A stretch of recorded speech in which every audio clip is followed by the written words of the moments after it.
Good morning. Thank you for joining us for our webinar on using trends. It's a relatively short presentation. It's only about 15 minutes, and we'll go straight into questions and answers then.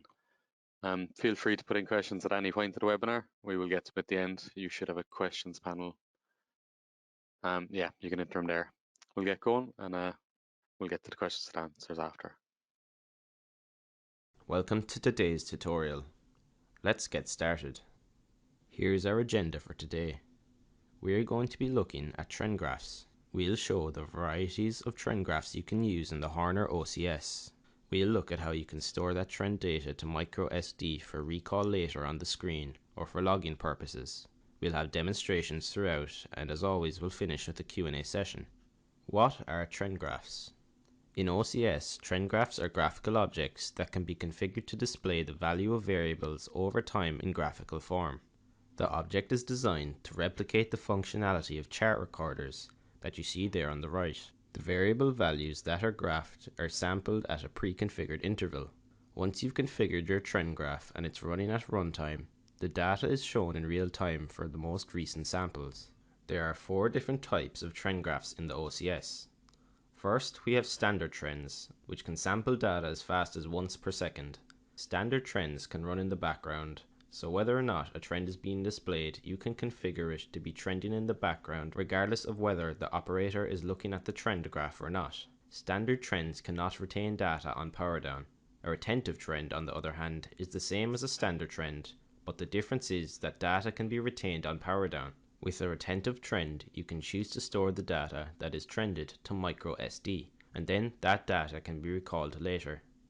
Now let's look at the scope trends. Snapshot scopes are trend graphs that can sample data as fast as every 10 milliseconds, meaning they can operate on a much faster basis than a trend, which can only sample data every second. However, there are some limitations.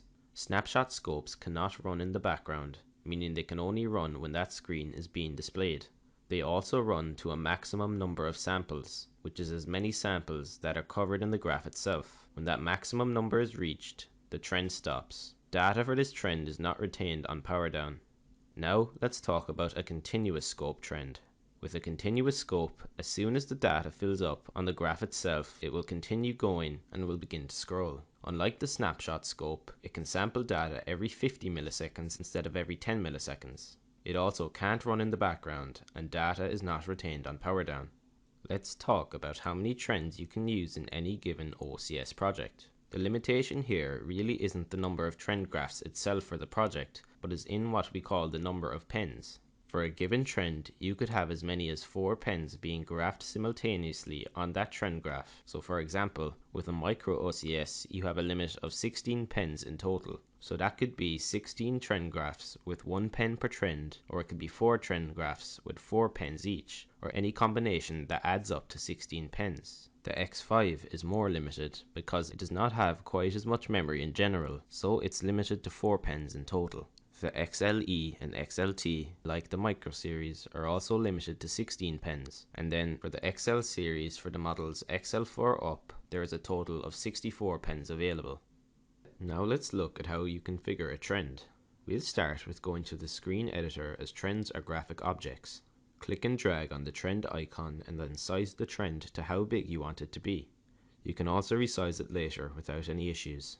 Next, you need to configure a trigger variable for that trend, which determines when the trends will start.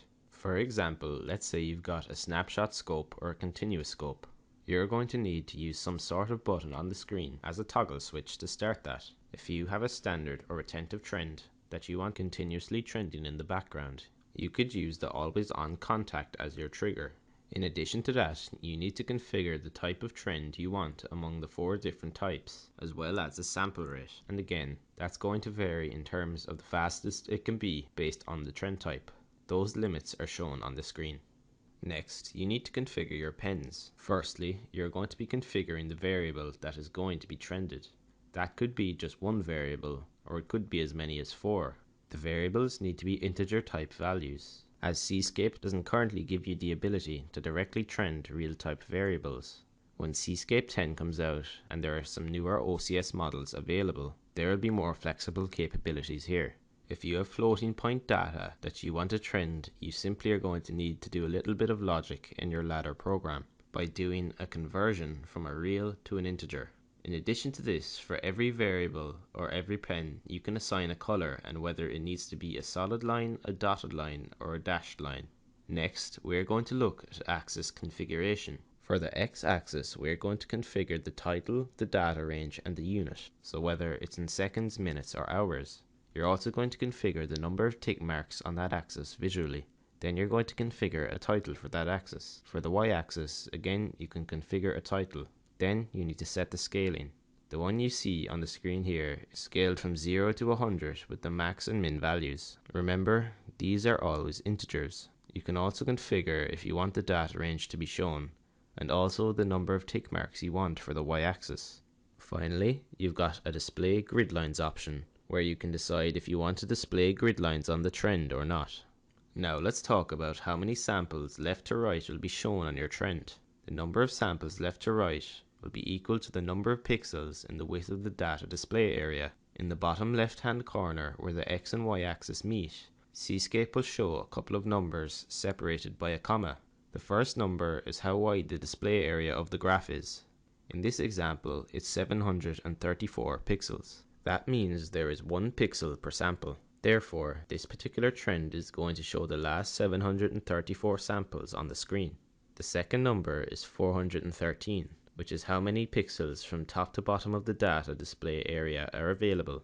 If my scaled value of my y-axis is 0 to 1000 as I've configured in the axis properties, Cscape is going to scale those vertical values appropriately for the min and the max that I've configured in my axis properties. Let's look at one additional aspect that's available for attentive trends, which is the history seen in the area highlighted in the red box on the right. If you enable that capability, you need to specify a directory name. In the example, I want a directory called psi_data to be created by the OCS. The directory is where all the history files will be stored, and those history files are going to be in CSV format. The names of the files within that directory are going to be based on time and date, so they're unique in their file name. Why do they need to be unique in their file name? That's because OCS will create an hourly file if the sample rate for your trend graph is in seconds, and it will create a new file every day if the sample rate is in minutes or hours. In addition to the historical support, you've also got the ability to decide whether you want the operator to be able to recall that data and select a starting time and ending time for that data that can then be shown on the screen. So if you just want the data not only to be trended, but also to be stored to a CSV file, then you would check that first option. If you want the operator to be able to go back in time and select a start and end date, and then view the results of that on the screen, then you could select one of the next two or both. Let's begin our demonstration of the different types of trend graphs in the OCS. First, I'll open Cscape. I've created a project to show the different types of trend graphs. In Cscape, trend graphs are part of the graphical features in the OCS, so you need to go to the graphics editor.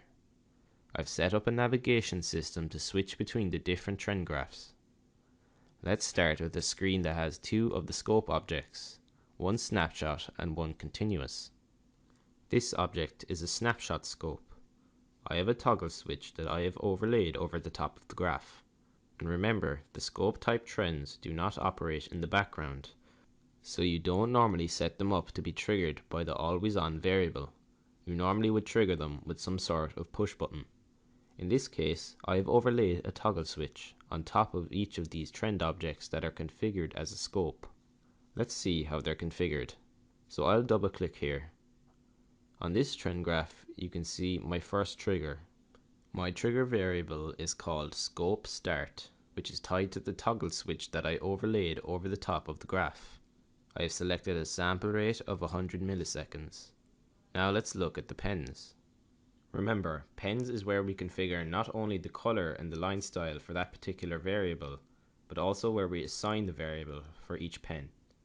For this graph, and for all the graphs in this demo today, I've decided only to show one variable per graph. I could show up to 4. So if you want to add additional variables or pens to a graph, you need to increment the pen number, enable each one that you want to enable, assign the variable, then select your color and your line type. Here I have a single variable called pressure 1 on pen number 1, drawn in red and with a solid line. That's the pen properties for this graph. Next, let's look at axis properties. Axis properties is where we can configure things like the title of each axis. For the x-axis, I've titled it time in seconds. I've also selected a time frame of seconds. The OCS automatically calculates based on the width of the trend graph how many seconds will be on the graph itself. I've chosen 5 tick marks, including the origin, for along the x-axis. That's the configuration for the x-axis. Configuring the y-axis is very similar. I've configured the title, which is called pressure. I've chosen not to show the data range for the y-axis. You must also configure the actual range or the scale of the range. For this variable, I'm choosing 0 to 1000. Now I'll go back to pen configuration. One thing to remember, the variables have to be integers. Remember, snapshot scopes can sample as fast as every 10 milliseconds. I have chosen 100 milliseconds here as my sample rate. Next, let's look at the continuous scope, which is set up almost identically. With continuous scopes, you can sample as fast as every 50 milliseconds. Again, I've chosen the same 100 millisecond rate that I chose for the snapshot trend graph. Everything else I've set as the same. The only difference is in the pens, where I chose a different color, but I am drawing the same variable. Now let's look at what this looks like on the OCS itself. I'm going to navigate to the screen containing these graphs, and you'll notice that they won't start drawing right away. Now remember, with scope trends, they do not draw or trend in the background or take data in the background. They must be in the foreground. I'm going to trigger these trends. You'll see once I do that, they start drawing and filling in the data based on their sample rate from left to right. Now they look identical other than the pen color. The only difference you'll see is when they fill up, which I will cut to now. What will happen on the snapshot scope is you'll see the data fill up from left to right, and then you'll see it's going to freeze.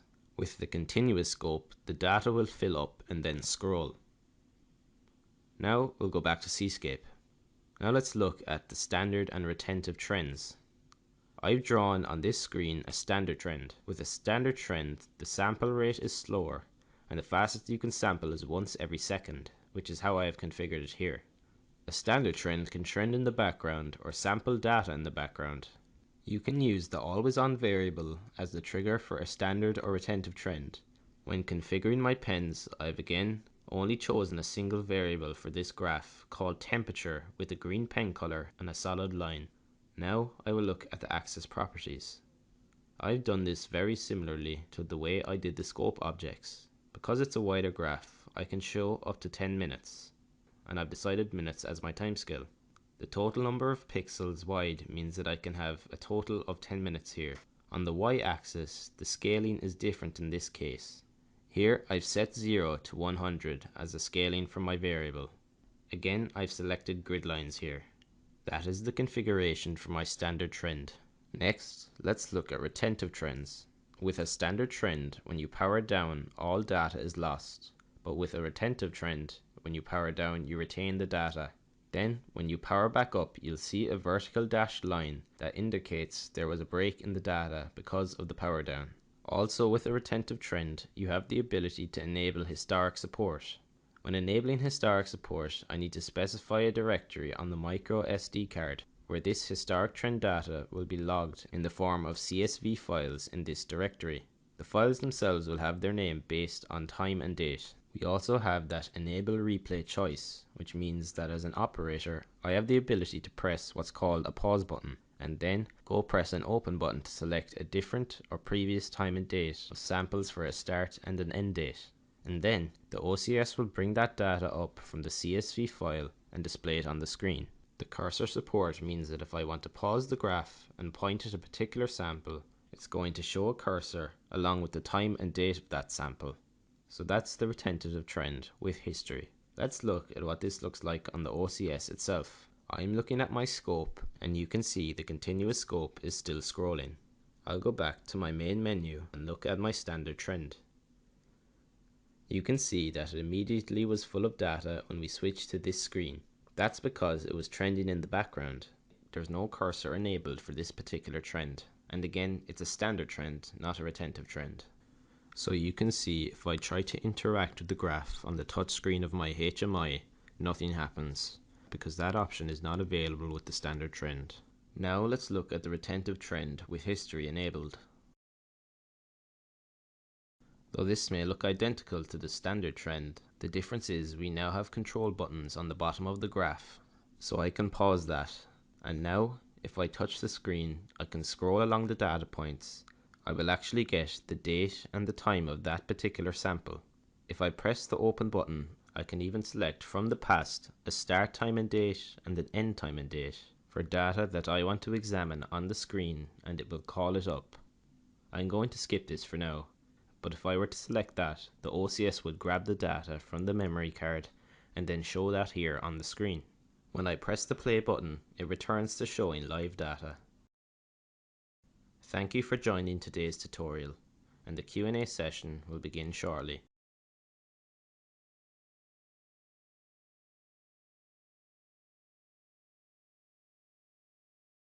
Okay, let's see if we have any questions in.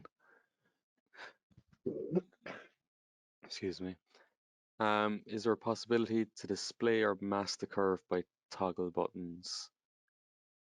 I'll double check this one for you. I'll follow up with you directly on that after the webinar.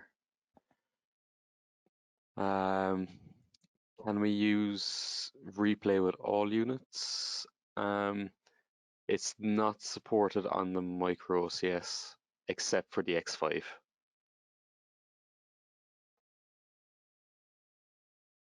I'm not seeing any other questions just now.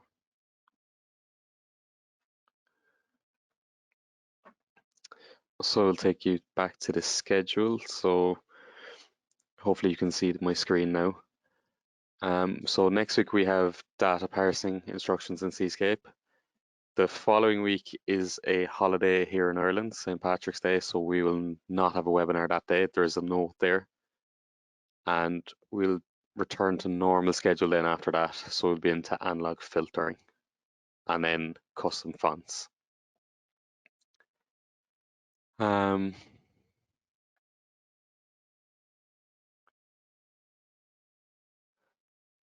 Does WebMI have the same limitations with pins and trends? Yeah, it'll have the same limitations as on the unit.